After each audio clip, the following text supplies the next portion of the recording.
আওয়ামী লীগ স্বাধীনতা একসাথে যায় না।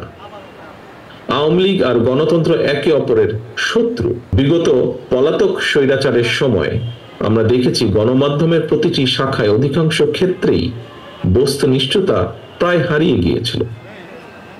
লেখক, সাংবাদিক, বুদ্ধিজীবী কিংবা যে কোনো মানুষের মধ্যেই যে কোনো বিষয়, যে কোনো ইস্যুতে দ্বিমত, ভিন্ন মত থাকতেই পারে, এবং এটি গণতান্ত্রিক সংস্কৃতির সৌন্দর্য। তবে ভিন্ন মত অথবা ভিন্ন দ্বিমতকে শত্রুতা কিংবা নির্লজ্জ দলাদলিতে পরিণত করলে কি পরিণতি হতে পারে, গত ১.৫ দশকে দেশের জনগণ এটি হাড়ে হাড়ে টের পেয়েছেন। স্বৈরাচার বিরোধী আন্দোলনের দীর্ঘ লড়াই সংগ্রামে আমাদের সঙ্গে সক্রিয় ছিলেন এমন একজন সাংবাদিক নেতাকেও আজকের এই অনুষ্ঠানে আমি বিশেষভাবে স্মরণ করতে চাই। কিছুদিন আগে তিনি ইন্তেকাল করেছেন। তিনি সারা দেশের সকল সাংবাদিকের কাছে পরিচিত মুখ, মরহুম রুহুল আমিন গাজী। আমি আল্লাহর দরবারে তার আত্মার মাগফিরাত কামনা করছি। ফ্যাসিবাদী বিরোধী আন্দোলনে হতাহত সাংবাদিকদের সহায়তা করতে আমাদের যথাসম্ভব দলীয় উদ্যোগ রয়েছে। হতাহত সাংবাদিক এবং তাদের পরিবারকে সহায়তা করতে বিশেষ উদ্যোগ গ্রহণের জন্য আমি বর্তমান অন্তর্বর্তীকালীন সরকারের প্রতিও আহ্বান জানাই।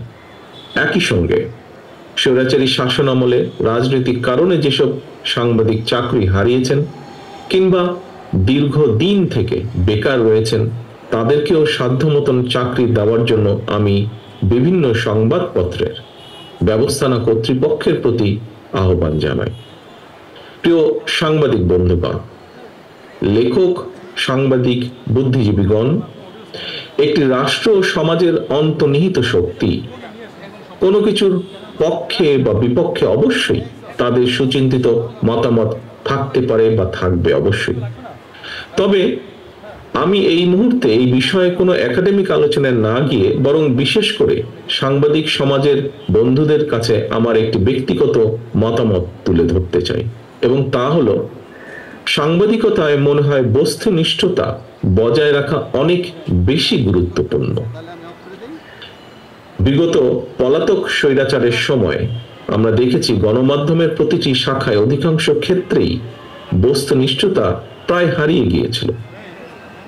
লেখক, সাংবাদিক, বুদ্ধিজীবী কিংবা যে কোনো মানুষের মধ্যেই যে কোনো বিষয়, যে কোনো ইস্যুতে দ্বিমত, ভিন্ন মত থাকতেই পারে, এবং এটি গণতান্ত্রিক সংস্কৃতির সৌন্দর্য।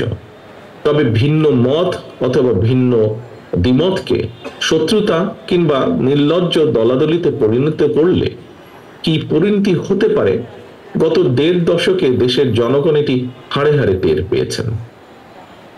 পলাতক স্বৈরাচারের সঙ্গে সঙ্গে তার অবৈধ মন্ত্রী, এমপি, বুদ্ধিজীবী বা বিচারপতি, বায়তুল মোকাররমের খতিব, প্রেস ক্লাবের সভাপতি, সম্পাদক কিংবা কতিপয় সাংবাদিকের পলায়নের মধ্যে দিয়ে আবারও প্রমাণিত হয়েছে অবৈধ রাষ্ট্রশক্তি নয়, বরং শেষ পর্যন্ত জনগণের রায়ই কিন্তু চূড়ান্ত।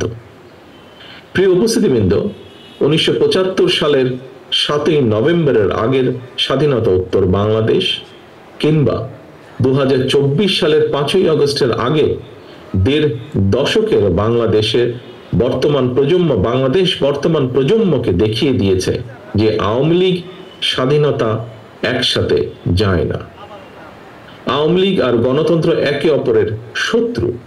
অপরদিকে বিএনপির কাছে গণতন্ত্র, বাক, ব্যক্তি আর স্বাধীনতার, সংবাদপত্রের স্বাধীনতা নিরাপদ।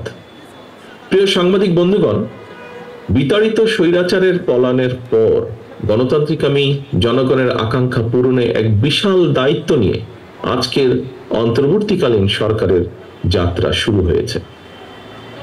তবে গণতন্ত্রের পক্ষে সকল শক্তি এবং সাংবাদিক সমাজকে সতর্ক থাকা দরকার।